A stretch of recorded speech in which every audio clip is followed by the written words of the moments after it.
好，那么426啊，刚刚林涛在讲啊，426运气算不错了。本来昨天我看天气预告是99%下雨，现在看到慢慢减少一点，到明天下午可能会和缓一些哈。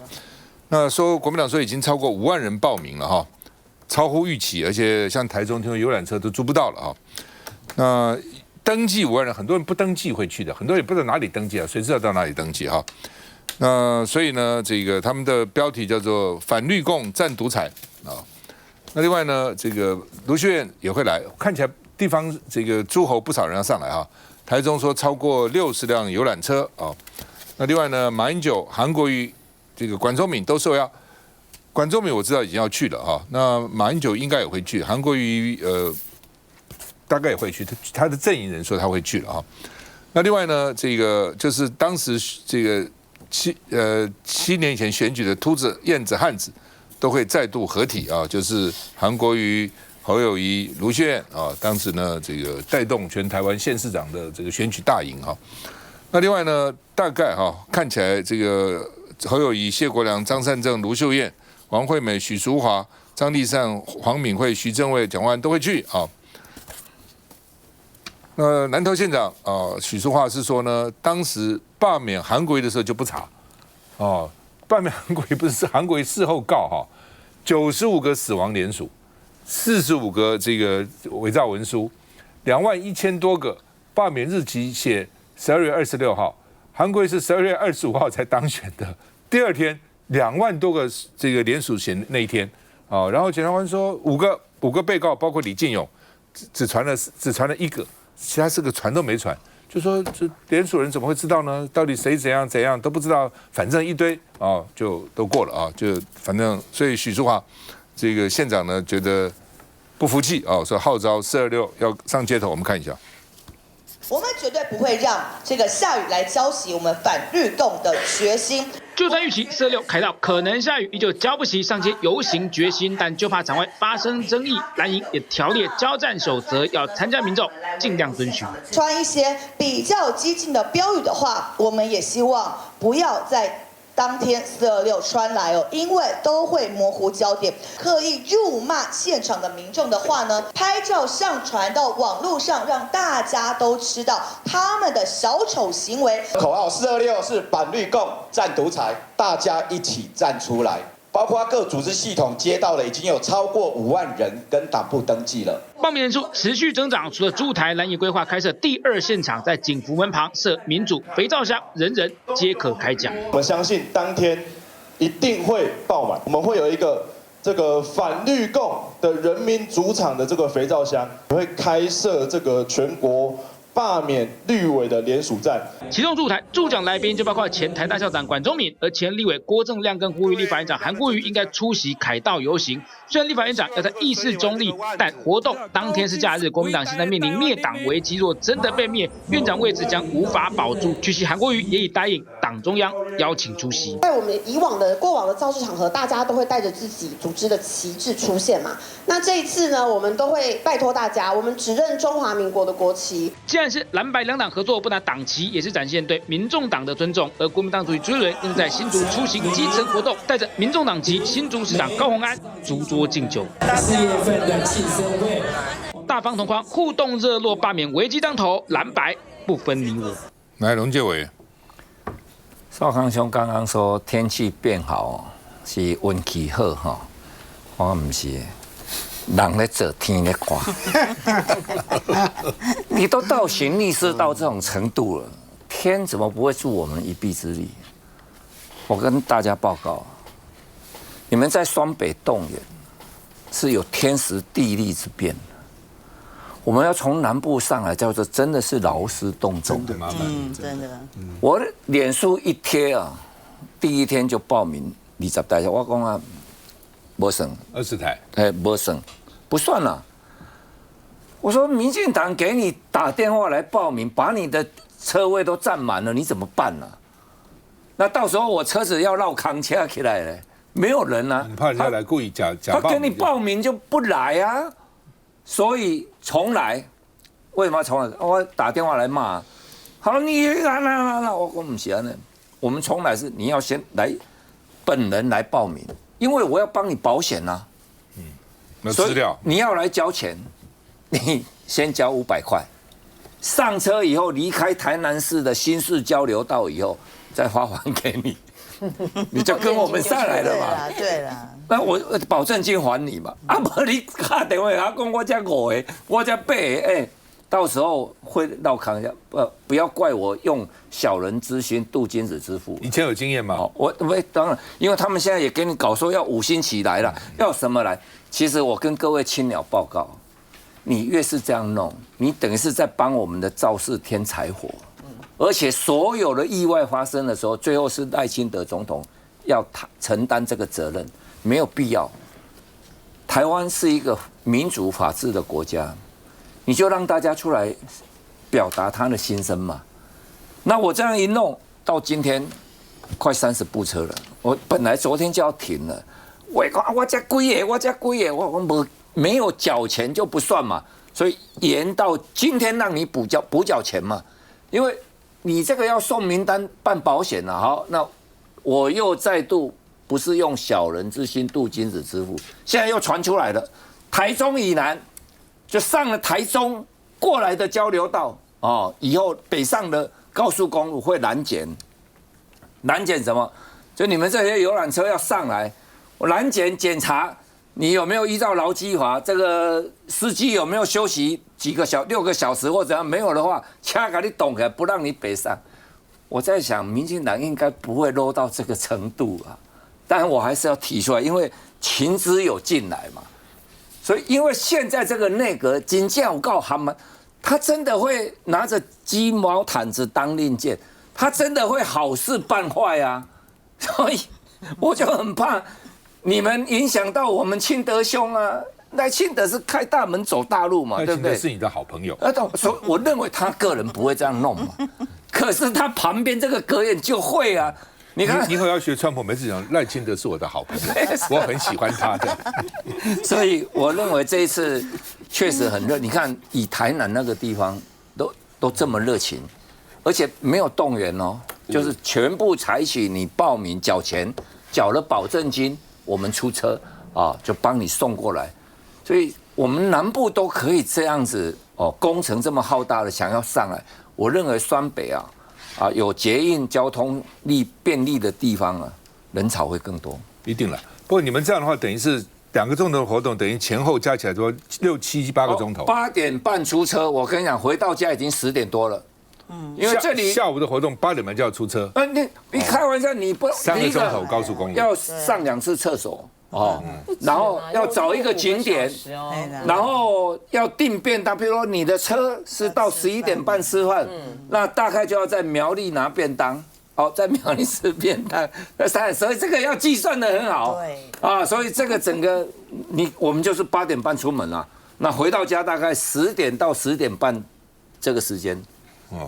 王慧，我觉得这次426是这样子，就黄国昌那天跟这个朱主席就是会面之后这个旗子一举起来，我觉得对小草来说，其实那个讯号非常的清楚，因为国昌就讲嘛，就说这一次不是国民党的场子，也不是民众党的场子，这是人民的场子。所以大家可以看到，为什么短短的1、2天，好像从各地包含刚刚龙介兄讲的这个游览车会这么的热络，掐走也调走也调马上就知道这个活动有没有用，调不掐了，调不到车子，各地都在调车子。那个主动性是民众想要去，像我们宜兰到台北很近嘛，那我们的小草就是会自动自发，我看他们自己在这个群组里面还会去传说，谁有这个帮忙发车要自己去的要注意什么事情这样子，所以我觉得这个民众的这个心声是这样。刚刚前一趴在讨论我们宜兰的这个陈俊宇的这个1阶罢免要进2阶，今天进行这么大规模的搜索，我今天观察了一下我们地方的群组，其实大家是非常愤怒。他们说啦他说这样搞绝对会让宜兰人更有感。老实说，这一次在罢免这件事情上面，陈俊宇是最后一个送到这个以民进党的这些立委，算最后一个进2阶的，就是有从1阶进2阶的。为什么？因为宜兰人就秀情，也刚刚我给他算出来啊，大家好以后他走。可是你这段时间这样子的一个氛围，然后对这个国民党进行各地的这样的一个搜索，所以我今天在地方的群组看到，他就觉得说，下一次我们一定要用选票来对付好你们这个民进党的所作所为。所以我认为426这个人民的场子里面，一定人会比现在讲出来的5万人更多啦，因为大家是真的有靠亏想被套出来这样子。那我觉得公民运动是这样，就是说在国民党现在这边的安排，除了这个有一个主舞台之外，还有次舞台。那我觉得很重要的，其实还是要让民众有一个 action 的一个机会哦。到现场之后不管是口号大家可能比较熟悉的，我觉得目前听起来好像在主视觉上面就是说包含像我们自己办活动，我是提供参考了。我们民众党在办这种街头的活动，一定会告诉大家，这个要请 OA 还是这个要请北协的，就是说它有一种主视觉，它一样是可以有一个诉求，可以因为时间太赶，大家来不及做什么。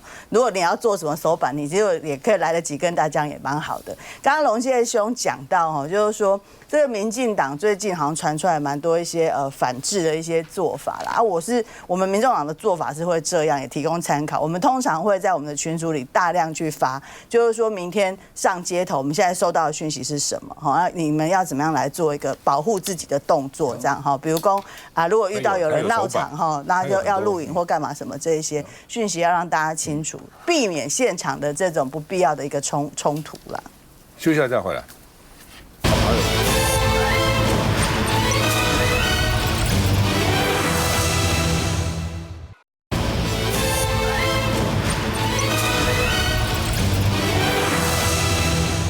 好了，他们传出来是在青鸟里面呢被截图了。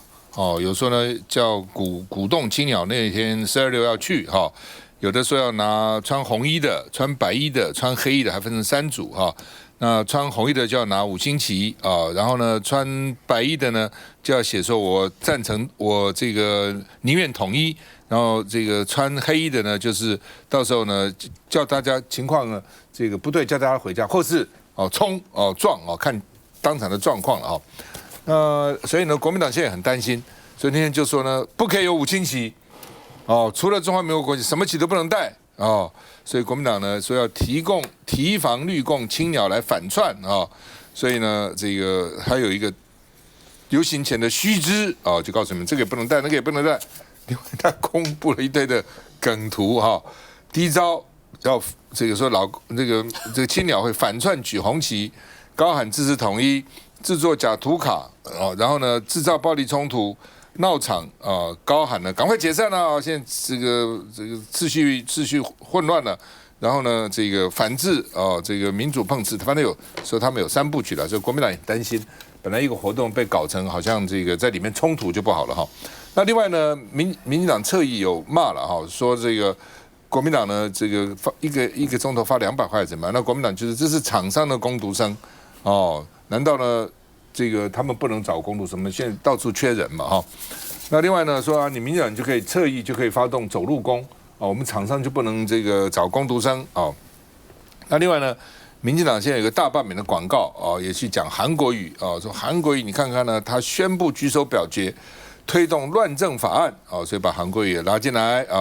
另外呢说黄国昌叶元之你看他们呢配合演出逃避人民的监督，然后另外呢这个傅崐萁、陈玉珍跟中国的官员见面说呢蓝白只想向中国靠拢这民进党的这个大罢免的广告另外呢这个赖清德还说拍得好，在中常委说赞所以黄国昌说你是打擦边球嘛，跟小孩子一样嘛明明你支持，你还说你们没支持的人民团体，然后还到中常委去放看一下。总统赖清德也在民进党中常会上播放挺公民罢免影片，更特别称赞影片拍得很好。你可以阻止他们，既然他们不愿留下名字，就把他们从国会除名。作为民主进步党的主席赖清德，在中常会上面打这种擦边球，其实是有失高度了。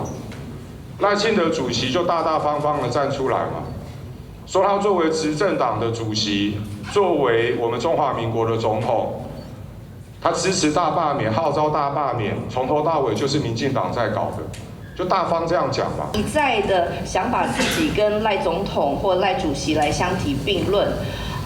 黄国昌不要捞过界，民进党的中常会是我们民进党的会议，轮不到你民众党的主席来说嘴。不止绿营似乎要反制426，现在蓝白集结，除了先前被质疑招募有心志工被国民党否认后，现在网络上也出现各种群组截图，除了动员附赠1日游，更有疑似小草群组号召民众带5星旗前往，要象征两岸和平。传出了什么青鸟群组内部他们在谋划这件事情的各种截图嘛，宣称自己有收钱啊，这些人基本上都是民进党青鸟霸团跑进来反串的，简直不要太下流了。做事情真的是敢做敢当，不要冒着民进党的名，然后去胡作非为嘛。如今426上凯道前夕，国民党市党部继续被搜索，就看会不会激出蓝营基层怒火。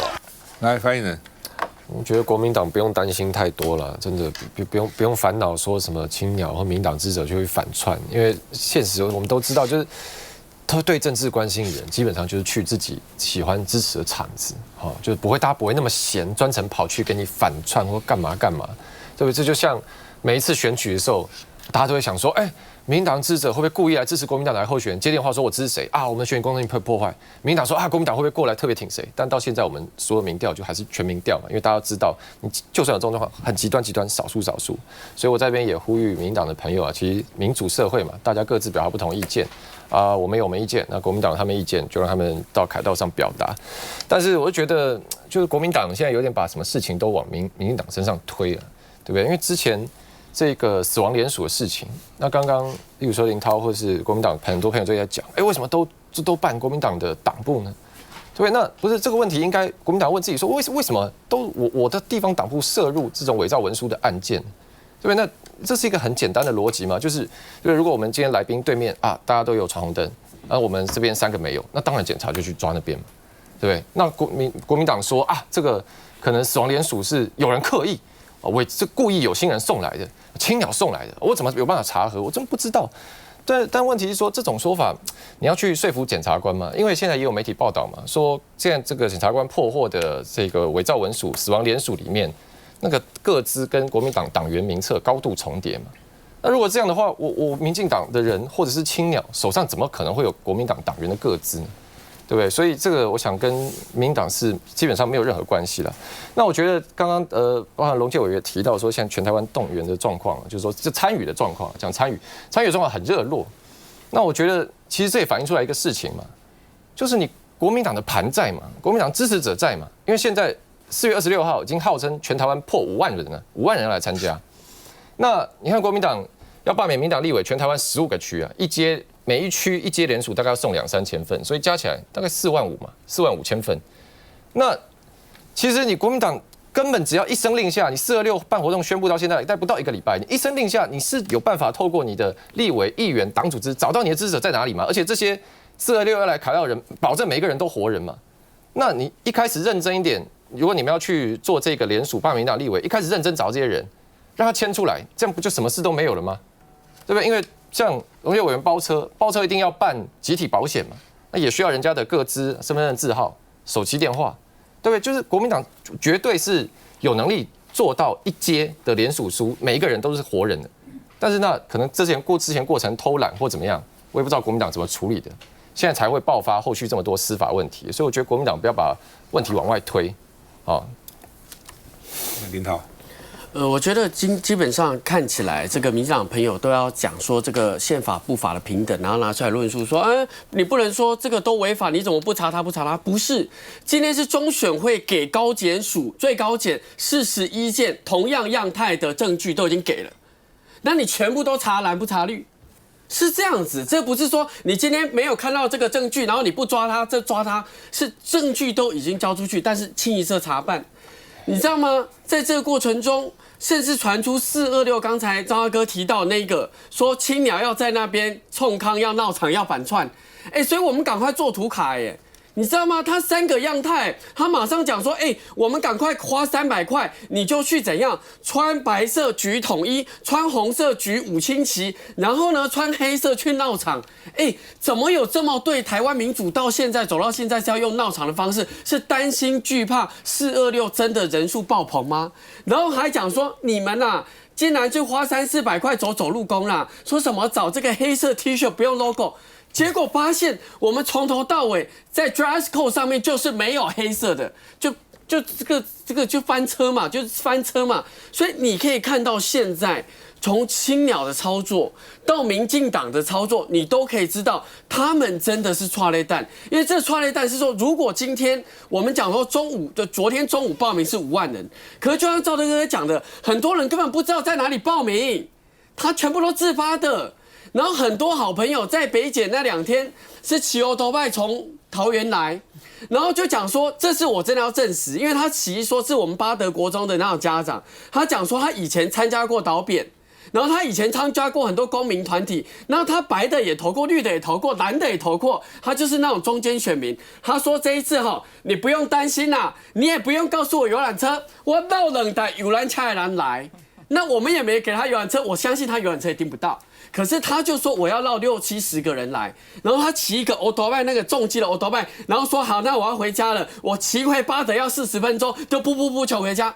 那个热情，那个眼神，那个精神，凌晨2点多骑来北检前面跟我讲这句话之后就回去了。有多少台湾的民众他抱持这个热情，他当天就是要风雨无阻。所以我觉得现在是这样，所有的群组都在接龙1、2，然后想说前面都摆15个人，现在都至少连署到超过35个人了。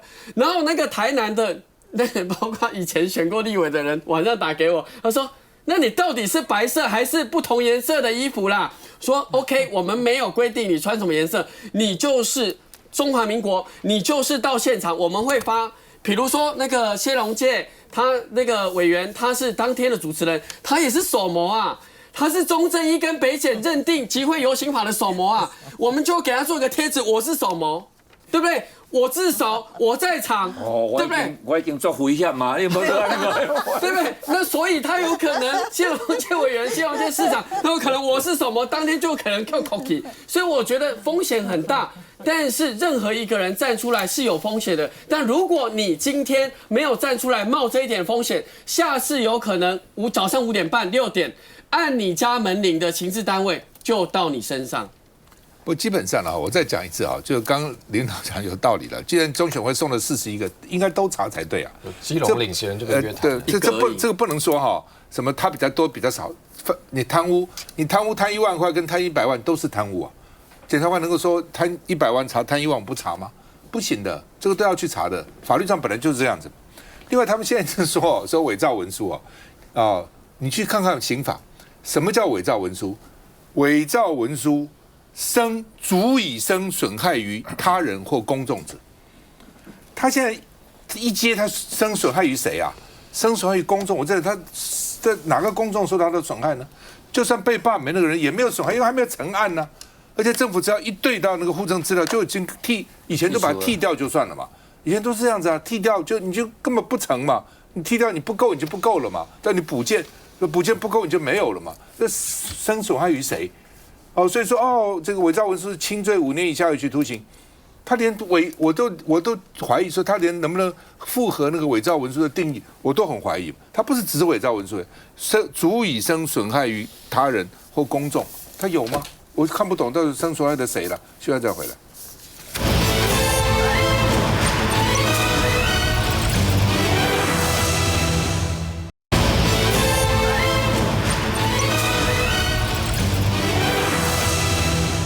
好，那么柯建铭他们预言国民党会在5月5号投倒阁的票法律规定立法院只要有1/3的委员提案然后呢超过1半就可以倒阁了倒阁当然倒行政院长那吴思瑶就是说我们不变1万变但是5月5号国民党会不会提倒阁？我认为不会了因为朱立伦也反对黄国昌也反对那朱立伦的理由是说，多数国民党立委是反对倒阁了其实我觉得你赞成倒阁、反对倒阁都可以有不同的理由讲法，但是呢，不要去说倒阁不能倒赖，不见得不能倒赖啊。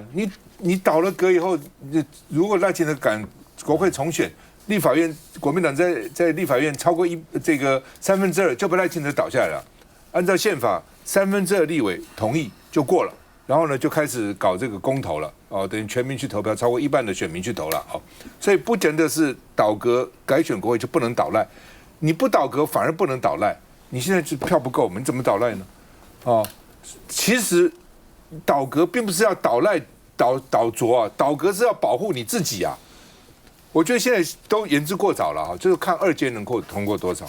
如果民进党罢国民党，如果2阶只有通过什么一点点啊，那就当然不需要倒阁嘛。如果2阶通过20个，甚至超过20个，哦，而且都是都会区里面很精锐的国民党的立委，那会变成几个问题啊。第一个就是以后谁还要出头啊？谁还要打民进党啊？谁还要出来辩论啊？出头枪打出头鸟，出头都给你们罢了。对不对？而且说被通过2阶，反而那边平常没事的、没有表现的、躲在那个地方的，因为没有仇恨值嘛，说不罢，那以后谁要干徐巧芯？谁要当王宏威？谁要当罗志强？谁要干这个事情？没有人要干这个事情了，这是一个原则的问题，这是第一个。第二个哈是说，你如果超过20个国民党的这个立委被进入2阶，那等于对国民党来讲几乎等于是重选了。但是重选不需要过半呢，25%就把你罢掉了。哦，所以我们要看这2阶到底怎样。哦，但是国民党要有准备了，哦，不能说都不会啊。你总有各种案子，这个案子来我要怎么办？那个案子我怎么办？那个案子要怎么办？要有这个因应了哈。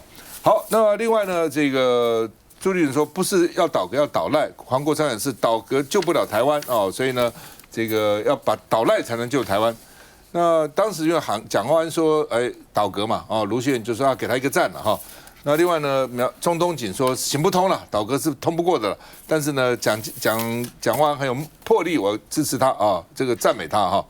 那另外呢说呢，至少可以凝聚蓝军的士气。原来蓝军本来因为你没有题目嘛，你只是防御嘛，你要倒你的防御啊，我们不要被这个反罢，不要被罢免，要反罢，以战自战等等。但你既然有一个题目出来，至少士气大家会觉得啊，这个我们有一个事情可以做，化被动为主动了哈。那谢龙介等等他会讲哈，谢龙介呢是说蓝白这次可以合作大逆转，我就看那个时间哈。那2阶段就蛮重要的嘛。2阶呢，这个民进党罢蓝呢，大概都是我们看哈，比如说桃园都是5月5号、5月4号，甚至这个最后截止60天了，哦，就是你拿到那个2阶的联署数有60天。但是呢，还可以有10天的补件啊，所以大概到5月中。那国民党罢绿的，因为时间比较晚，大概都是6月7号啦，哦，这个6月7号、6月8号啦，哦，大概就是6月。所以呢，国民党跟民进党日期这个终止日是不同的了啊。那到时候会怎样？中选会是放在一起罢，还是呢先罢蓝的再罢绿的啊？权力在中选会手里面。那到现在为止呢，通过2阶段门槛呢，国民党有10个。哦，大概都集中在台北、新北、桃园啊。我们看岳元之这个新北啊，然后呢，这个李彦秀、徐巧芯、鲁明哲是桃园，牛许婷桃园，王宏威台北，罗志强台北，赖士葆台北，廖先祥新北啊，涂全吉这个桃园啊，桃园2个小牛跟涂全吉，所以大概就是目前看是3个地方。那接下来会不会有台中哦？因为台中也等于是全都被罢免啊，或者有没有其他地方啊？这是一个观察的重点了哈。我们看一下，蓝白联手康绿22号在野峰会不顶渐进，合作默契，两党主席也同意倒阁要以倒赖为前提，在野的力量一定团结在一起。这个时候还在为个人私利、为个人小恩小怨在计较的，我相信他绝对不是中山先生的信徒。关于是不是要倒阁，那每个人见解不一样，需要去讨论。所以我觉得它是一个开放的议题，我们也抱持开放的态度。但是对于万安愿意提出意见、抛出意见让大家讨论，至少这种热忱，我们该予以肯定。藉由常会声明，别再纠结个人私利，或许就怕党内保守势力让两党好不容易建立的互信付诸一炬。来，那龙介先讲你的，为什么是蓝白合作的契机？对，因为倒阁是这样，从卓荣泰，就我本来就笨啊，不然你们倒阁啊，到柯建铭，何大你倒阁啊，邱你唔干啊，哦，这个是这样，假如我们战略目标是要倒赖，那可以。倒赖有2种，一种是倒阁，一种是不倒阁。如果你单纯只是说维持国会席次，过半，在野过半，那就是搞好大罢免，就是缓2罢，大家动员出来，那罢掉了，重新再选，那伤了多少人的情感？这个后续的后坐力都要考虑。那我为什么我第一阶段当时提倒阁我是反对，我说因为你这样会让人家觉得你是在吃白的豆腐，此时此刻那就破坏了蓝白合。好，那民进党不断的挑衅，叫恁唔敢啊，无你今嘛是要安那叫你来啊，倒阁，何当恁倒阁啊？我才去思考说，如果倒阁能促成蓝白合，那这个倒赖就有空间哦。那第二个，如果现阶段这个任期不能倒赖，那等于2028也可以增加倒赖的势力。所以为什么我才提出这个？第一个，你要倒阁要让，保证民众党他的席次会超过8席，比8席更多。那为什么不能挡？那这个凝聚起来重选，球就回到赖清德的手上。你要解散国会还是不解散国会？如果他选择不解散国会，换掉阁揆，那谁赢谁输？一定是他输嘛，对不对？气势上他就是被倒阁了嘛。所以他们现在说，我们执政的人不能倒阁，好，那你就是表示再也不敢倒你的阁。倒了以后，你换阁揆，再也士气就大振了，对不对？就是表示我们是有正当性的。如果他解散国会，那他要考虑什么？他要考虑总统跟立法委员现在是脱钩了，下次选举是总统先选，那单独没有立法委员合并，对赖清德来讲是有利还是不利？这是他要考虑的，因为他解散国会不解散国会，他是考虑他自己，他不会考虑民进党的席次，因为民进党现在就是少数，就是再输了多输3席也是少数，那区域的能合作的大概就宜兰跟双武这2个区嘛。这3个区嘛，蓝白怎么谈？最重点在不分区。我的提出的解方就是蓝白均等配票，因为你现在蓝白加起来21席，民进党是13席。假如退到现在只退到剩下，就算55%了，你还有18席以上啊。那你掉了1席，这国民党少了2席的不分区好了。但可能会多哦，因为你凝聚起来选，士气如虹哦，所以这样的话，民众党是保证8席以上啊，不分区了，就是等于没有私心，也没有黑箱作业，就全部诉诸选民公开配票，就像以前民进党的策略一样，这是有可能造成倒阁以后，赖清德最后他不敢解散国会。香龙。我给蓝白打气哦，我觉得蓝白不要忘记一些台湾的基本的政治架构。国民党在地方有2/3以上的县市长，这些县市长是怎么选出来的？蓝白呢，在国会里面是居多数的，这个多数是怎么选？都是一票一票选出来的。所以你有很强大的基本的力量，这时候就看呢你本身的动员的诉求。我觉得赖清德在从去年的520就任总统之后，到现在为止不到1年的时间，快要1年了。这1年的时间，我觉得大家认真想想看，这1年台湾变得很阴暗，很仇恨，所有的快乐的那种的能量跟希望感，现在都很暗淡。作为一个国家领导人来讲，这就是失败。你的第1年。你即使是一个少数总统，可是你为什么让台湾，不管是赖清德这个人本身给人家感觉比较阴沉，比蔡英文更阴的那种阴沉，他几乎不是这1年的时间里面，赖清德几乎没有散播任何快乐感，这是很特别的，就是总统在第1年的时候呈现出这种的人格特质跟的领导风格极少见。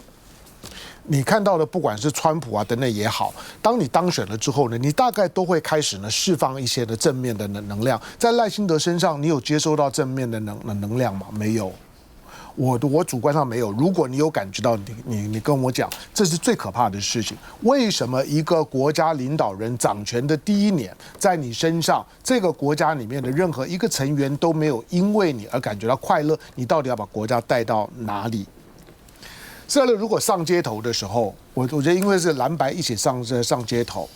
集会游行法的第20条、第21条要好好落实。第20条就是说，像这种的街头运动，不要误视青鸟之不来啊，事无有以待之。青鸟来，欢迎来。我跟你说，坦白讲，青鸟来，欢迎来。来了之后也不要怕他反串闹场，有反串跟闹场逮起来。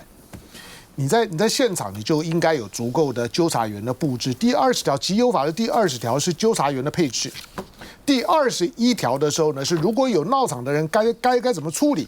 这2条呢，好好的想想看，怎么样琢磨一下。在过去，当呢民进党在野的时候，还是在野力量的时候，有敢去闹场的时候呢，啪告好力量告给我们干一定的。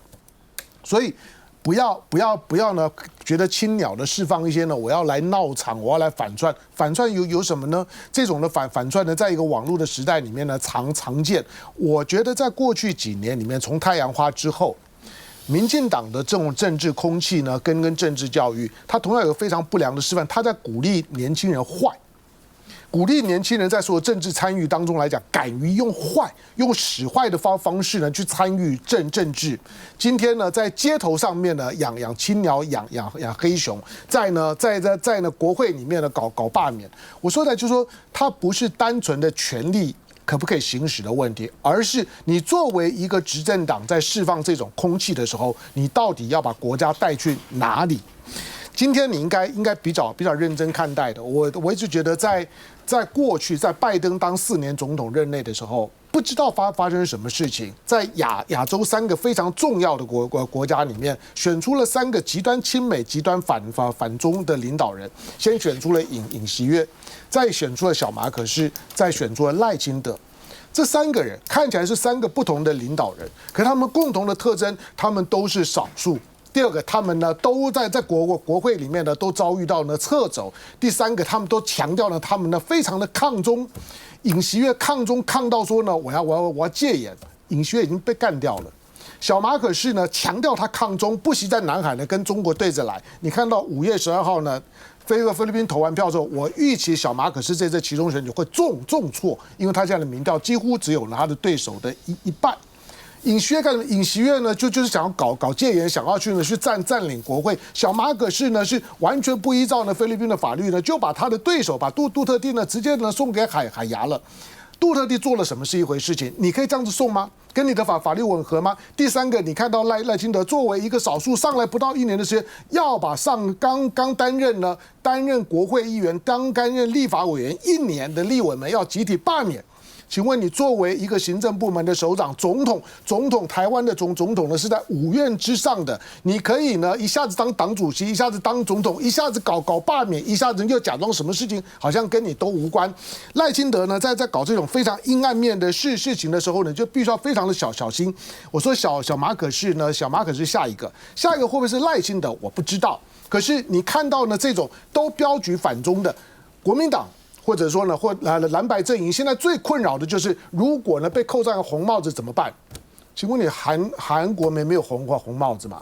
韩国现在最强势的在野党被贴上了一个亲北韩的标签，你认为他会输吗？小马可仕呢抗中抗到这个样子，你认为小马可仕会赢？怕什么？把你的立场讲出来。今天呢要面对的是。今天如果人家要把你变成这个寒蝉效应，寒蝉效应会生效的原因，多半是因为你本来就是一只沉默的羔羊。今天呢，蓝的白的，如果呢你不想当一只沉默的羔羊，你就站出来，没有什么好怕的。赖清德今天就是要让你难看，要让你死，你在野党都快活不下去了，还有什么好顾虑？好吧，这个我也蛮奇怪的。刚刚这个龙介有说说原来柯建铭天天喊你有种就来罢，你就来倒戈，对吧？公很久，你怎么敢倒戈？你有空来啊！奇怪了，现在只是风声传出来，其实国民党也不会真的去倒。你看民进党紧张的，吴思瑶就说我们要以不变应万变，一副好像这个我这个风雨欲来啊。然后柯建铭讲什么？他不是天天叫你们这个倒戈吗？柯建铭说我们要用大罢免来对抗大倒革。左荣泰还说要问人民。他之前也叫我们要用大罢免来对决你们大倒革，所以民进党现在只要听到倒革，他吓死了。本来我是想说，就算民进党不支持，国民党送去的民进党来支持嘛。现在看来民进党要跑了，也不要支持。休息再回来。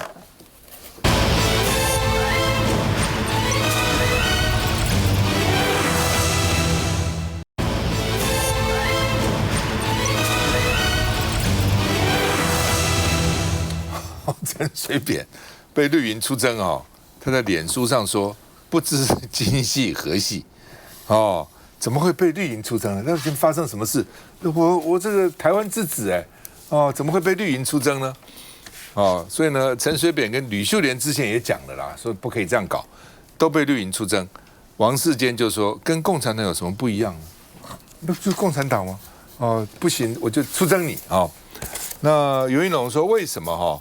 这个陈水扁是忠言逆耳嘛？为什么被网络这样霸凌？他说，因为青鸟的玻璃心被刺破了，有3个原因。一个呢是呢，对他419陈水扁419这个演说内容，蓝营给他肯定，你蓝营怎么可以肯定呢？对不对？敌人的敌人就是朋友，敌人的朋友就是敌人，所以呢，这个蓝营他们广为报道。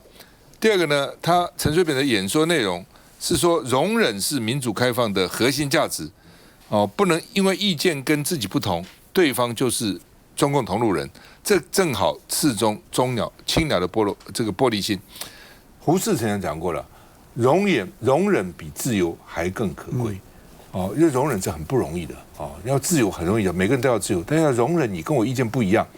哦，我这个尊重你不同的意见啊，然后我反对你不同的意见，我跟你有不同的意见呢，我誓死维护你发表不同意见的这样的权利的，这个不容易的，嘴巴讲很容易，但其实不容易。另外呢，青鸟担心陈水扁的谈话会激动鼓励蓝营，激励蓝营，所以呢，让蓝白攻击赖清德，反制大罢免，所以呢，要出征陈水扁。出征最好笑的就是说把他关回去，他是保释案，怎么还大在演讲呢？亚登基哦，关回去哦。那另外呢，为什么有人说这个内政部长哈，这个刘世芳呢是双重标准？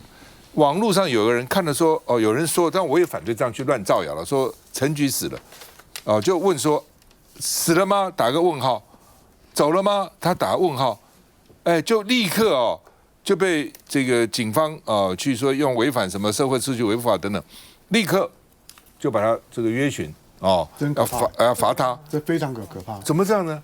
哦，事实上，不是以前毛泽东也死很多次啊，邓小平也死很多次啊，很多人都死很多次啊。而且现在电视台的标题里面呢，后面问号的都一大堆啊。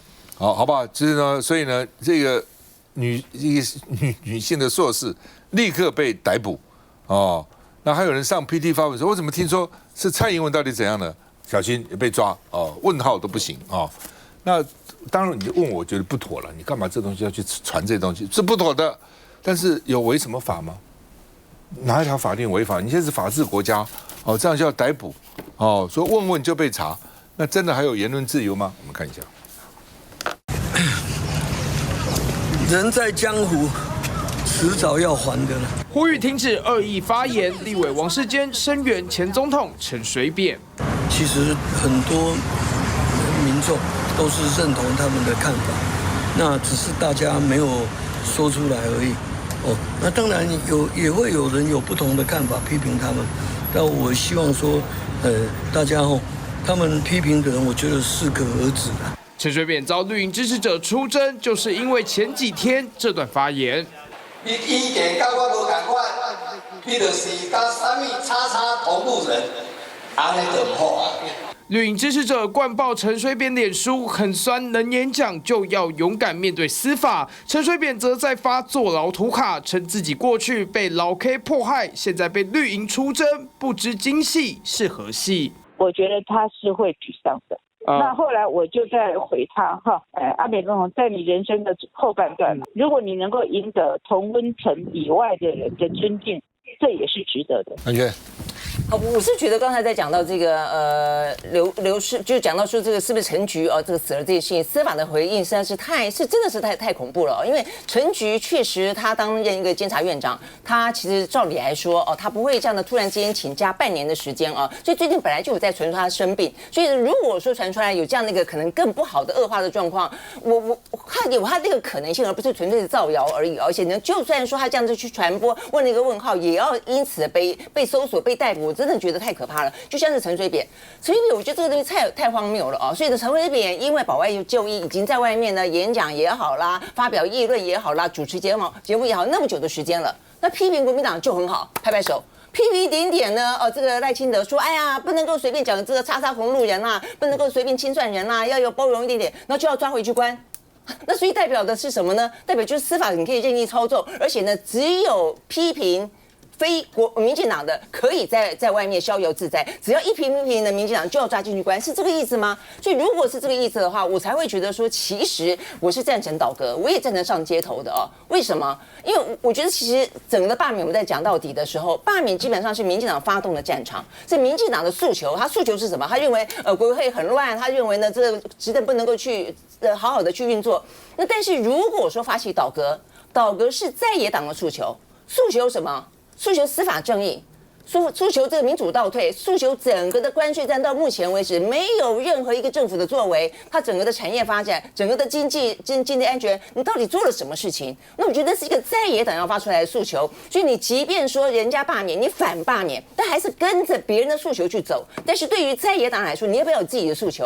所以我觉得这个第一个是你自己有一个诉求，是一个主战场，是倒阁的原因。那倒阁会不会换来全面改选？这是另外一件事情嘛？因为这个球是在赖清德手上，他可以要发动全面改选，他也可以不要全面改选。那如果是全面改选的话，那可能进一步的就可以更加的所谓的倒赖。那这部分的话，当然你会涉及到一些国民党的不分区、民进党不分区。但我们要讲的是，到目前为止的话，35个是一阶，是不是进到2阶35个我不知道。35个基本上距离39个区域立委几乎已经全面都被倒了，所以全面都被罢免了。所以这个差别有很大吗？所以我觉得对于国民党来说，重点在于说，你不管是一个局部性的因应别人罢免而来罢免，或者你发动倒阁之后的全面改选，重点在于你要表达你自己的意见，你自己的态度。就在野党目前看我们的政府，你到底认为它是一个什么样的状况？甚至你看今天刘世芳会讲中国鬼，今天呢吴思瑶会讲到426等于CR6到底台湾是发生了什么样的事情？总统只要是用分化台湾人去批评这个。